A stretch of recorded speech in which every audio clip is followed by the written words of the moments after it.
Somebody tell our floor director, Jason Banks, that the jitterbug went out in 1959. Why it's gonna be, see? Mighty fine work, boys. Jason Kickball Change Banks, floor director. Look at him. Can we get a little? Look at him. There he goes. Yeah, here we go. Yeah. Always. Look at him. He's dancing. He's dancing like nobody's watching. All right. There you go. Do you know who wrote that song? Oh, who wrote it? Yeah. Oh, I almost caught you there, didn't I? Didn't I?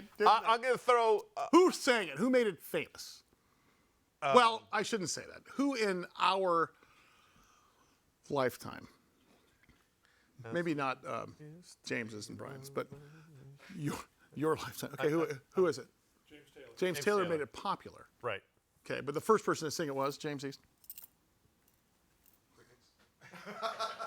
Yeah, it was Little Chris and the Crickets. Thanks. Was it?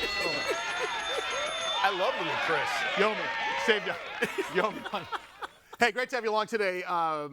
Big Biz Show, 110 million TV homes strong every weeknight. We are also on American Forces Radio Network. We are on iHeartRadio, Biz Talk Radio Network. So yeah, we're TV and radio at the same time. Myself, Mike Costa, every day, and the DTC. We have interviewed our friends from AEye, which is the name of the company, is AEye, A, and then I, EYE. Trace, I know you have this symbol written down already because they've been here with us. Stock symbol LIDR. Do you know why it's LIDR? Because it's some form It's of not radar? radar, it's LIDAR. Okay. Right? All right. And we've talked to Blair LaCourte on this program a number of times, and it's a really interesting subject. Today we have Jordan Greene. He's the co-founder of the company, GM of Automotive and Trucking and VP of Corporate Development for AEye. Again, the name of the company, AEye, but the name of the stock is LIDR. Please welcome Jordan Greene. Jordan, how are you, sir? Good. Thank you so much for having me. Okay, so here's my question for you. Describe for the rest of us, fish, what is LIDAR versus radar, and how does AEye get into it? Yeah, sure. It's a question that's often asked. So LiDAR, what it is it's a sensor technology that's effectively like a 3D camera, and it uses light to measure the distance to things, or it uses lasers really to measure the distance to things. And when you do that, you can figure out everything in your 3D surroundings. You can figure out where things are, how far away, and accordingly, how much time you have for vehicles and safety features and other use cases that you'd want to use it for. Jordan, give us an application. For example, if someone's watching this and they want to, like, what would be an example of how this would work in the real world? Yeah, there's several. I mean, in automotive today, I think there's a lot of safety features that are getting added into vehicles, and radar and camera have certain limitations. Cameras are, everyone knows what a camera is. It gives you, color information. It gives you information about signage, and you can read everything that's around you, but you don't actually get the 3D information that you need to navigate through the world. Radar is a type of technology that uses radio waves, and it bounces signals off of various objects in the world, but doesn't really get you accurate information. LiDAR is the only sensor that actually measures the distance to something, and accordingly you can use it in a car to be able to automate a function or automate the full vehicle, being able to measure the distance to a small obstacle away from you, and then figure out what your time is that's needed to make an evasive maneuver, such as stopping or changing lanes. Let's talk about autonomous vehicles, because I think that's the first thing people are going to think of. Is that a thing, or is that not a thing? And is it in our future, or does it make sense to even talk about it? Yeah, autonomy is a spectrum, I would say. Really, autonomous features are already here in some ways, but full autonomy, the issue with autonomous vehicles, the way that they were promoted, was you could get an Uber-like application that would come and pick you up and drop you off wherever you wanted. And the challenge with that vision was not just the technology problem. The technology problem is hard because you're trying to automate a vehicle in all different environments everywhere in the world, and the grassroots building up the maps and ultimately navigating through the world is tough.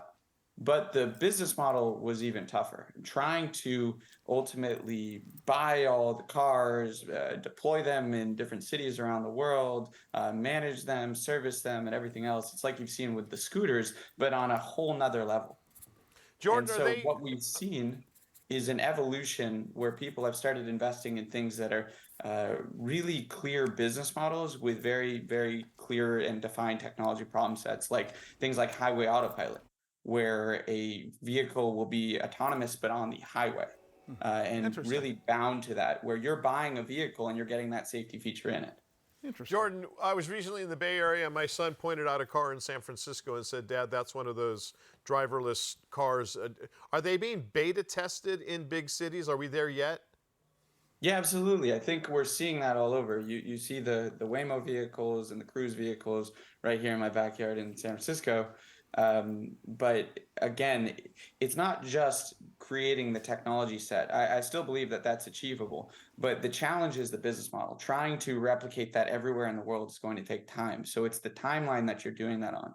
And that's why I was saying the more near-term implementations will be things like features or safety features that you can buy in your vehicle today that incorporate Lidar and incorporate cameras and radar and so on to be able to accomplish highway autopilot or some other function like traffic jam pilot or whatever it might be that is desirable to you to have in your vehicle.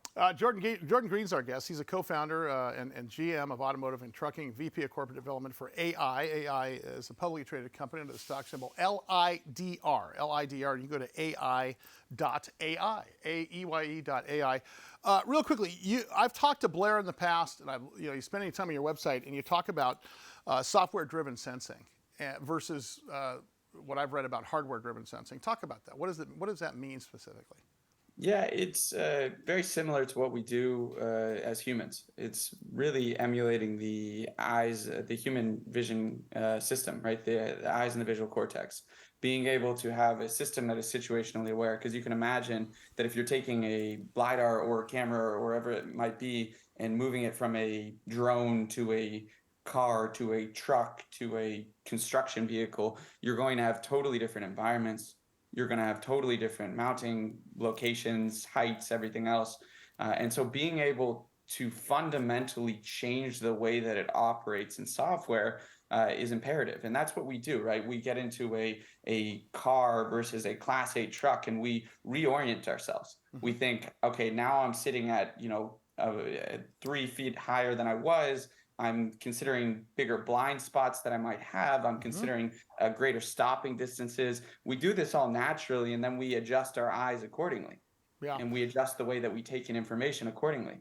We've built that in a system. We've built this platform that allows us to be intelligent about the way that we configure, about the way that we collect data, so that we can make better decisions faster. And I think that is imperative for the safety features and ultimately getting to those autonomous targets that all these different companies have painted for us in the past. Sure. Hey, Jordan, I got to ask about, before we let you out of here, your sort of risk-averse model. You have a Dolby business model. Dolby never made a single car stereo, but his technology put his technology in almost every car stereo from the year 1968 until 1978.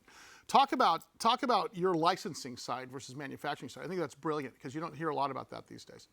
Yeah, absolutely. It's similar to an ARM limited business model where, an ARM processor is in just about everything that we use, where you're really trying to seed all the people that manufacture technology and bring it to market. And a lot of companies do this. I mean, you even see the biggest companies in the world, like Apple, who says designed in California because they manufacture it through a contract manufacturer. So we said, we're going to embrace this. We're going to get to the margin profile that's desirable for people to want to believe in the growth and capability of us evolving and staying relevant in the space, and really focusing on our core competence, which is design and software, and allowing people like Continental in the automotive market to make products based on our reference architecture, based on our design and our software, and taking that to market. It allows us to keep our costs low, it allows us to keep our margins high, and allows us to get to the largest possible market opportunity, really leveraging their customer bases in those various different markets. Yeah, his name is Jordan Greene, and I will tell you what, he's not only the co-founder of AEye, he's on Forbes 30 under 30. Look out. Can you believe it? Well done, my friend. I want you to come in studio. Mike's part of the 260 over 260 group in Weight Watchers magazine. Tipping the scale in your direction. 260 over 260. Thank you, brother. I appreciate it. Stock symbol LIDR. AEye. AEye. No, wait a minute. AEye.ai. We're going to fix that, folks. Big Biz coming up. Stand by.